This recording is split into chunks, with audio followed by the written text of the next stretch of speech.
Mesdames et messieurs, bonsoir. Ravi de vous retrouver pour cette édition. Les titres.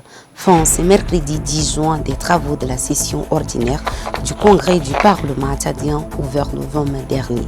Condamnation des violences intercommunautaires, prorogation de l'état d'urgence au lac et révision du règlement intérieur du Congrès, des décisions jugées déterminantes pour le renforcement des institutions. Et puis la commune de N'Djamena met la barre plus haut pour contrôler l'insalubrité urbaine. Il est prévu une amende allant de 3 000 à 30 000 francs CFA pour toute personne qui utilisera les voies et espaces publics pour déféquer ou uriner, décision qui suscite des vives réactions au sein des populations.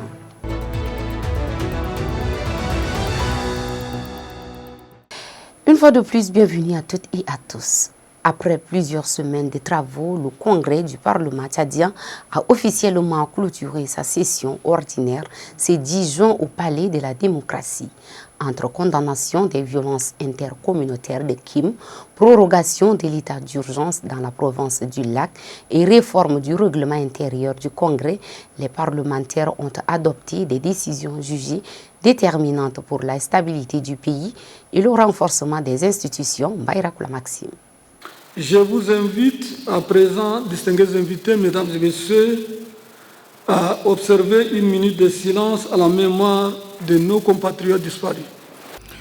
Une minute de silence en mémoire des victimes des violences intercommunautaires de Kim a marqué l'un des moments les plus émouvants de la cérémonie de clôture de la session ordinaire du Congrès du Parlement. Réunis au Palais de la Démocratie, parlementaires, membres du gouvernement ont assisté à la clôture officielle des travaux présidés par Ali Koletou Tchoaimi. Dans son allocution, le président du Congrès a d'abord exprimé sa gratitude à l'ensemble des participants avant d'aborder l'actualité nationale marquée par les affrontements intercommunautaires survenus récemment dans la sous-préfecture de Kim, dans la province du Mayo-Kébi-Est. Au nom du Congrès, il a condamné avec fermeté ces violences meurtrières, adressé ses condoléances aux familles endeuillées et appelé le gouvernement à faire toute la lumière sur les circonstances de ces drames. Revenant sur les travaux de la session ouverte le 20 mai dernier, Ali Koletou Tchoaimi a souligné que les parlementaires ont exercé leurs responsabilités dans un contexte marqué à la fois par les défis sécuritaires et par la nécessité de consolider les institutions de la République.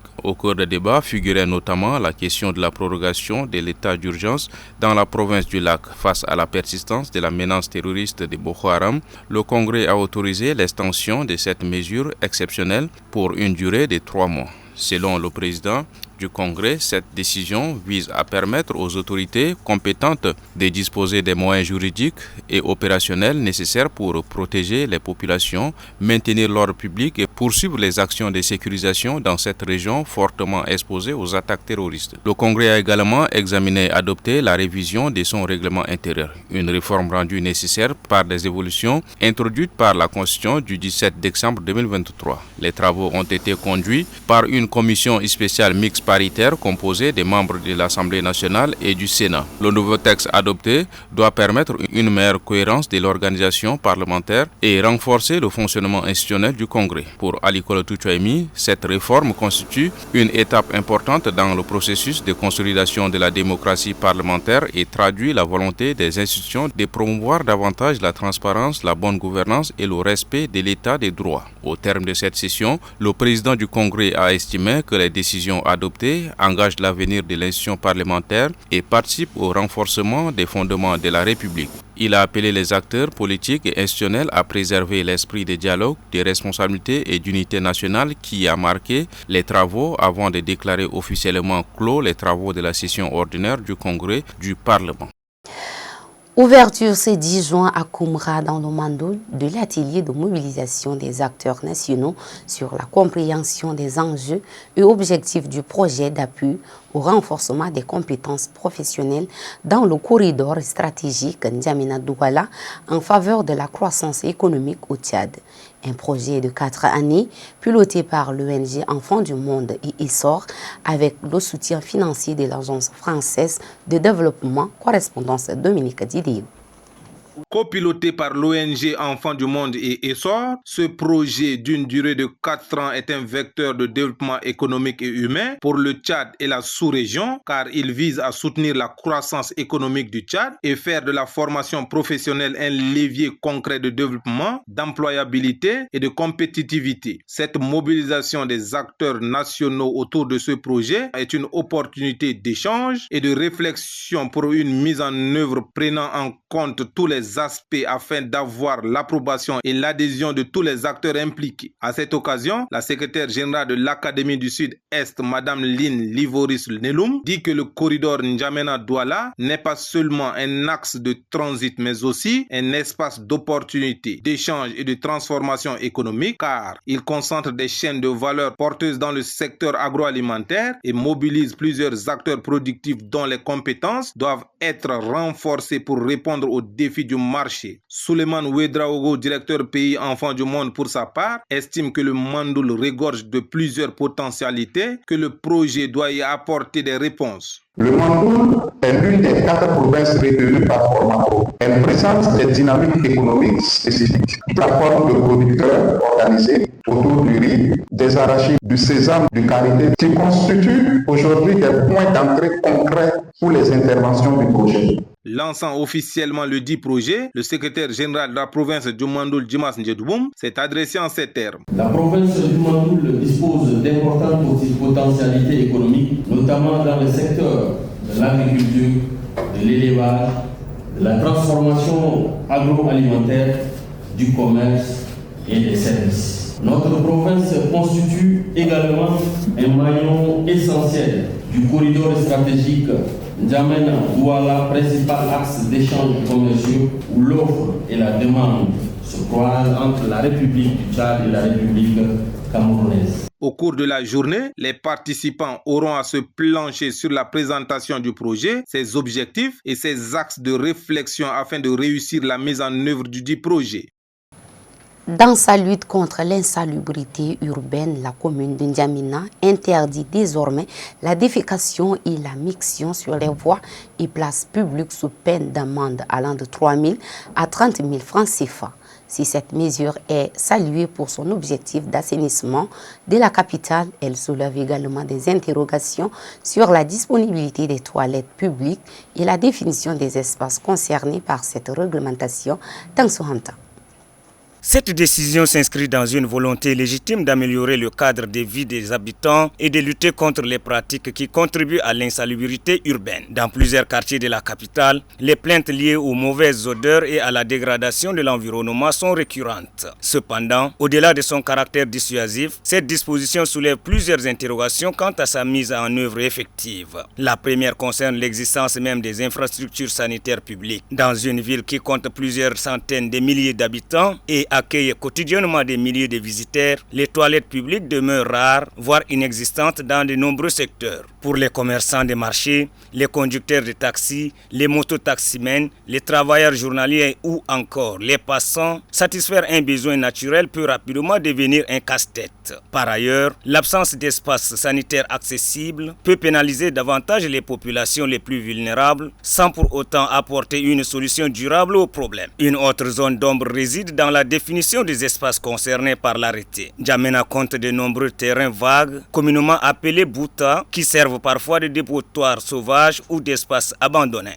Ces lieux, souvent dépourvus de toute signalisation et de toute valorisation urbaine, sont régulièrement utilisés par certains habitants pour leurs besoins naturels. Dès lors, plusieurs questions se posent. Ces espaces sont-ils considérés comme des voies ou des places publiques au sens de l'arrêté? Comment des agents chargés de l'application distingueront-ils les infractions? Quels mécanismes de sensibilisation accompagneront les sanctions? Ainsi, la réussite d'une telle mesure passe nécessairement par une approche globale. Celle-ci devrait associer répression, sensibilisation et investissement dans les infrastructures sanitaires. La construction de toilettes publiques dans les marchés, les gares routières, les grands axes et les espaces à forte fréquentation pourraient constituer une réponse durable à cette problématique. L'enjeu dépasse en réalité la seule question de sanctions. Il touche au droit des citoyens à évoluer dans un environnement sain, mais aussi à l'obligation des pouvoirs publics scientifiques de mettre à leur disposition les équipements nécessaires pour respecter les règles édictées. Si l'objectif de rendre N'Djamena plus propre fait largement consensus,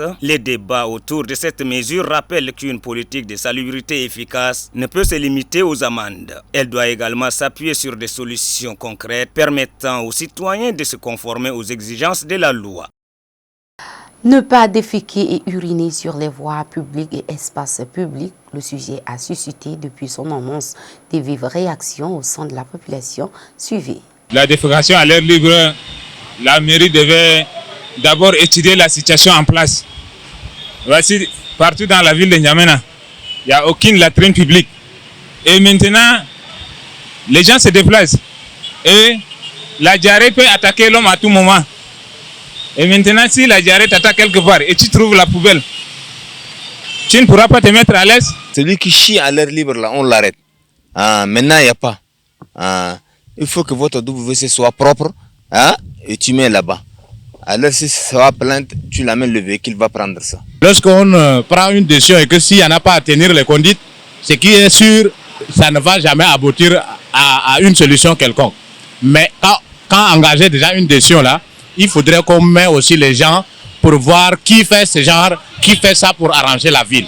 Et deuxième des choses, que ce même maire là, cette décision elle est belle, appréciable, oui. Et combien de fois ne pas tenir dessus, et nous d'autres là, ça nous énerve trop. Est-ce que la mairie ou la mairie de N'Djamena a créé construit des latrines publiques pour la population?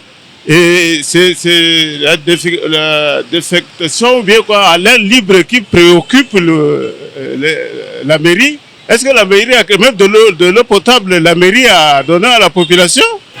Il faut des latrines publiques. Déféquer à l'air libre, c'est pas du tout bon quoi. Et l'amende si, elle est normale. Puisque déféquer à l'air libre, on peut dire que c'est une pollution de l'air. Ça peut rendre malade aux gens. Donc je prouve que leur décision est très très bonne quoi. Le monde célébrait lundi 8 juin la journée des océans avec pour thème réimaginer, au-delà du monde que nous connaissons, une nouvelle relation avec l'océan.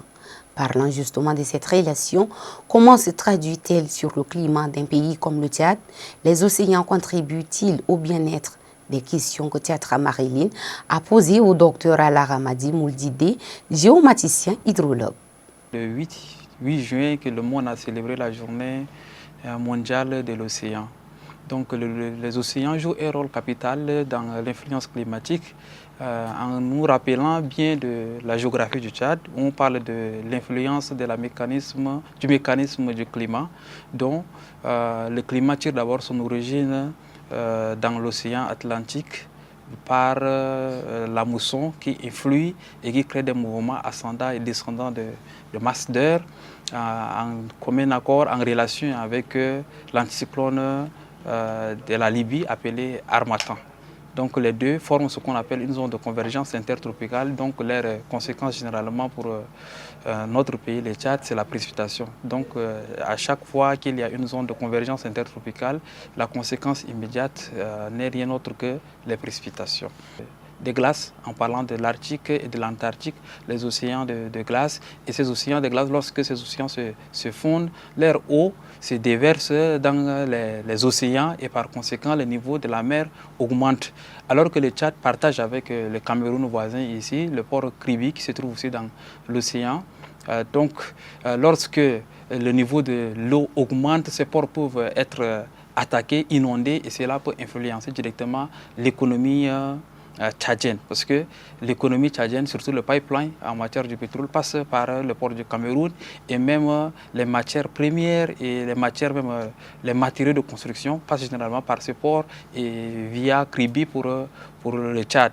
Donc si seulement les océans sont influencés, cela peut avoir un impact sur le plan économique du Tchad. Et sur le plan climatique, les océans jouent un rôle régulateur de la distribution du climat à la surface du globe. Donc, lorsque la quantité de la chaleur émise est envoyée sur la planète Terre, ces océans qui absorbent la grande quantité de la chaleur pour ne pas que la chaleur touche directement les terres. Donc ces océans absorbent la chaleur et par conséquent émettent de l'oxygène à la planète. Et donc ces océans jouent un rôle capital surtout sur la régularisation et la distribution du climat sur le globe, y compris le Tchad. Et pour le cas particulier du Tchad, il y a le mécanisme de mousson qui a de l'influence sur la précipitation tchadienne. La fête de la musique, c'est dans moins de 2 semaines. Elle sera célébrée en grande pompe au Tchad. N'Djamena, Mundo, Mongo et Abéché, déjà annoncés pour accueillir les festivités. Les organisateurs ont d'ailleurs fait face à la presse ce mercredi à l'Institut français du Tchad, compte rendu Mingano Djingol Olga. Cette rencontre vise à informer les professionnels des médias sur l'organisation de la fête de la musique prévue du 18 au 21 juin prochain. À cette occasion, une grande célébration se tiendra le 20 juin à l'Institut français du Tchad. Elle réunira plusieurs artistes dans le but de promouvoir et de valoriser la musique tchadienne. Selon la directrice de l'Institut français du Tchad, cette fête constitue une occasion de célébrer la diversité musicale. C'est un événement qui porte une attention à toutes les formes de musique, tous les types de musique, traditionnelle, classique, contemporain, jazz, chanson, etc. C'est un événement international qui a d'abord été lancé en France en 1982 et qui s'est ensuite étendu très rapidement à de nombreux pays et qui maintenant est présent sur toute la planète. Pour cette édition, les artistes tchadiens entendent mettre en valeur la richesse linguistique et culturelle du pays à travers les différentes prestations. Plusieurs villes de l'intérieur du pays célébreront également ces festivités, témoignant ainsi de la dimension nationale de cet événement culturel. En sport, 2 jours après la réouverture de l'ancien stade Idriss Mahamat Ouya, la question du développement du football tchadien a été au cœur des débats à l'Assemblée nationale. Interpellé par les députés, le ministre de la Jeunesse et des Sports a évoqué plusieurs obstacles qui freinent l'essor du sport au Tchad, notamment l'absence d'un championnat national compétitif. Le football tchadien pourrait encore souffrir malgré les investissements réalisés dans les infrastructures. Mohamed Brahim.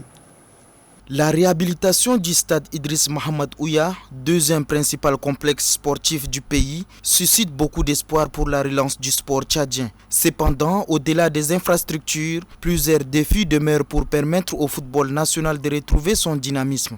Interpellé en début de cette semaine par les députés à l'Assemblée nationale, le ministre de la Jeunesse et des Sports a dressé un état des lieux peu réalisant du secteur sportif. Parmi les préoccupations soulevées par les élus figurent notamment le développement du football tchadien, les performances des équipes nationales et les mécanismes de promotion du sport à la base. Dans ses réponses, le ministre a reconnu l'existence de nombreuses contraintes qui freinent l'essor du sport au Tchad. Il a notamment insisté sur l'absence d'un championnat national véritablement compétitif, une situation qui limite la progression des joueurs, réduit les opportunités de détection des talents et affaiblit la compétitivité des clubs sur la scène continentale. Selon plusieurs observateurs du football tchadien, un championnat régulier et bien structuré constitue pourtant le socle du développement de toutes les disciplines sportives. Il permet non seulement d'assurer la formation continue des athlètes, mais aussi de renforcer l'attractivité du football auprès des partenaires et des investisseurs. Si la réhabilitation du stade Idriss Mahamat Ouya représente une avancée importante, les acteurs du sport estiment que d'autres réformes sont nécessaires. Elles concernent notamment le financement des compétitions, la formation des encadreurs, le soutien aux clubs et à la mise en place d'une politique sportive cohérente. Le défi est désormais de transformer les infrastructures en véritables leviers de développement afin de permettre au football tchadien de retrouver sa place sur les terrains africains. Au Kenya, au moins un mort lors de manifestations contre le centre dédié à Ebola. Au Moyen-Orient, les États-Unis bombardent l'Iran qui menace de répliquer et puis le FMI approuve un prêt de 250 millions de dollars au Rwanda. C'est le résumé de l'actualité internationale de ce mercredi, suivi par Dila Nathalie.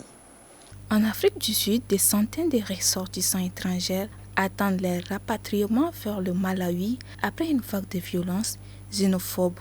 Plusieurs migrants affirment avoir été victimes d'intimidation, de menaces et parfois d'agressions physiques de la part de groupes exigeant leur départ avant le 30 juin. cette date largement relayée sur les réseaux sociaux ne repose pourtant sur aucune décision officielle des autorités sud-africaines. Malgré cela, la perte de nouvelles violences pousse de nombreux étrangers à quitter le pays. Le Mozambique a annoncé la mort de 5 de ses ressortissants dans ces violences, les premiers décès officiellement recensés. Environ 300 Mozambicains ont déjà regagné leur pays. Au Moyen-Orient, la tension entre Washington et Téhéran a franchi un nouveau seuil mercredi. L'armée américaine a mené des séries de frappes contre l'Iran en représailles à la destruction d'un hélicoptère Apache abattu mardi dans le détroit d'Ormuz. Selon Washington, les 2 membres d'équipage ont pu s'éjecter. Des explosions ont été signalées en plusieurs points de la côte sud-iranienne. Selon le média américain Axios, les frappes ont visé des systèmes de défense antiaérienne et des installations radars. Le président américain Donald Trump avait promis une riposte. De son côté, l'Iran a averti qu'aucune attaque ne resterait sans réponse. Au Kenya, au moins une personne a trouvé la mort lors d'affrontements entre la police et des manifestants opposés à la construction d'un centre de quarantaine lié au virus Ebola.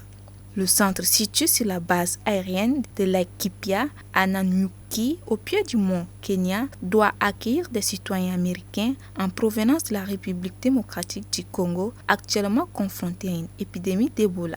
Le projet suscite des vives inquiétudes dans un pays qui n'a jamais enregistré de cas de cette maladie. Enfin, le Rwanda vient d'obtenir un premier décaissement de plus de 35,7 millions de dollars. Le Fonds monétaire international a approuvé un nouveau programme de financement de 250 millions de dollars sur 38 mois au titre de la facilité élargie des crédits. Kigali salue cette décision, estimant qu'elle contribuera à stabiliser l'économie, à réduire les pressions budgétaires et à soutenir une croissance inclusive portée par le secteur privé. Cet accord est le résultat de plusieurs semaines de négociations entre les autorités rwandaises et une mission du FMI conduite par Albert Tuna Mama. Mesdames et messieurs, c'est la fin de cette édition. Bonne soirée à toutes et à tous.